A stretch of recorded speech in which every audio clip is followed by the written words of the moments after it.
Bonjour et bienvenue dans cette nouvelle vidéo. Alors comme vous le savez, moi je suis juriste, je suis spécialisée en création de société aux Émirats Arabes Unis.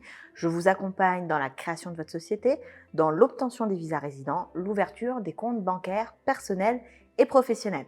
Alors sur cette chaîne, on a beaucoup parlé d'ouverture de compte, on a beaucoup parlé de visa résident, d'obtention de visa résident, on a beaucoup parlé de création de société, mais on a peut-être un peu moins parlé de l'annulation des visas résidents. Donc le sujet de cette vidéo aujourd'hui, c'est l'annulation des visas résidents.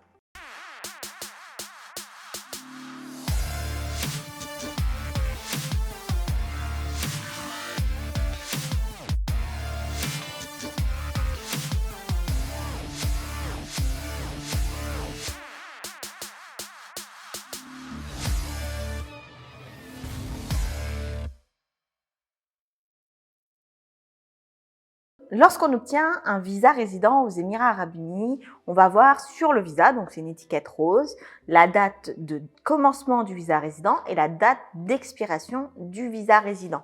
Beaucoup de personnes ici aux Émirats, donc pour rappel, sur 10 personnes à Dubaï, on a 9 expatriés. Il y a beaucoup de personnes qui pensent que le visa résident prend automatiquement fin à l'arrivée de la date d'expiration. Donc beaucoup de personnes pensent que par exemple si la date d'expiration de leur visa c'est février 2025, qu'en février 2025, le visa arrive naturellement à expiration et qu'il n'y a plus rien à faire. C'est une idée qui est fausse, et qui peut entraîner des conséquences qui peuvent être assez lourdes. Ainsi, un visa résident ne s'arrête jamais par lui-même. Un visa résident doit être soit annulé. S'il n'est pas annulé, vous allez commencer à collecter des amendes, des pénalités sur votre visa résident et vous pourriez être en difficulté pour refaire un visa résident derrière. Vous pourriez être en difficulté également pour récupérer vos biens, pour récupérer vos avoirs sur votre compte bancaire. Donc l'idée de cette vidéo, c'est de vous prévenir lorsque vous avez un visa résident, quel qu'il soit, même s'il a une date d'expiration, toujours annuler son visa résident. Alors quand on est chef d'entreprise, l'annulation du visa résident se fait avant l'annulation de la société.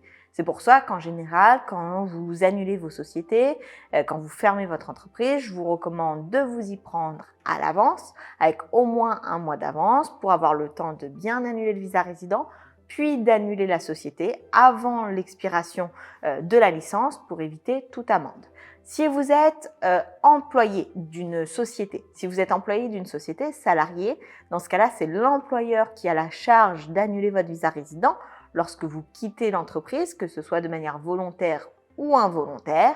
Autre petite chose, si vous avez des visas famille attachés à votre propre visa, que vous soyez salarié ou chef d'entreprise, ces visas famille doivent être annulés en amont. Donc, en termes d'étapes, on annule d'abord tout ce qui est visa famille, puis on annule le visa du chef d'entreprise ou le visa de l'employé, et ensuite on va pouvoir annuler son entreprise au besoin.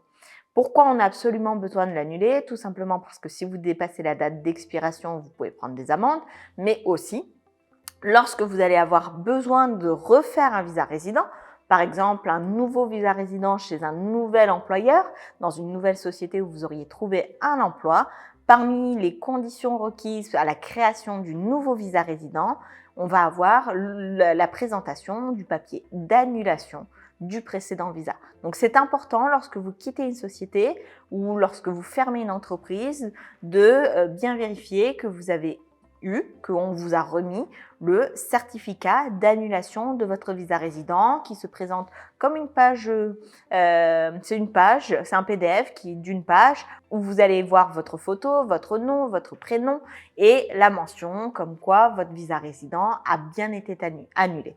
C'est important de le faire parce que parmi les personnes que j'ai pu accompagner dans la création de leur entreprise au moment de leur visa résident, parfois, je leur demande le papier d'annulation de leur précédent visa.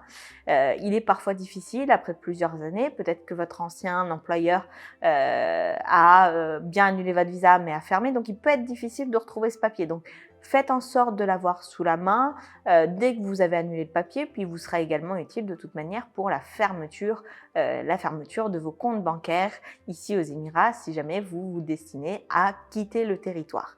Donc, c'est Un sujet qui peut être important, c'est un sujet qui parfois peut être un petit peu litigieux. Certains employeurs, lorsqu'il y a un conflit, peuvent mettre du temps ou peuvent refuser d'annuler ce visa résident. Dans ce cas de figure, si vous êtes employé sous une société en mainland, il faudra vous rendre auprès du MOHRE, donc le ministère des Ressources humaines. Si vous êtes employé de Freezone, dans ce cas-là, il faudra se rendre auprès de la Freezone pour expliquer la situation et essayer d'obtenir l'annulation de votre visa résident.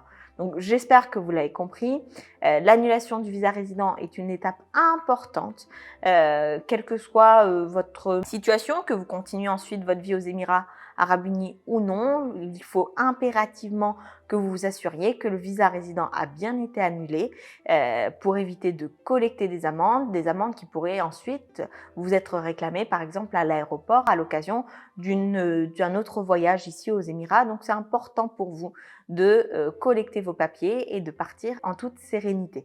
Si vous avez déjà vécu des expériences telles que je viens de le décrire, si vous avez des retours, si vous avez des exemples que vous avez vécu ou que vous avez vu autour de vous, n'hésitez pas à en faire part en commentaire pour que ça puisse servir au plus grand nombre. Sur ce, je vous souhaite le meilleur et je vous dis à très vite dans une prochaine vidéo.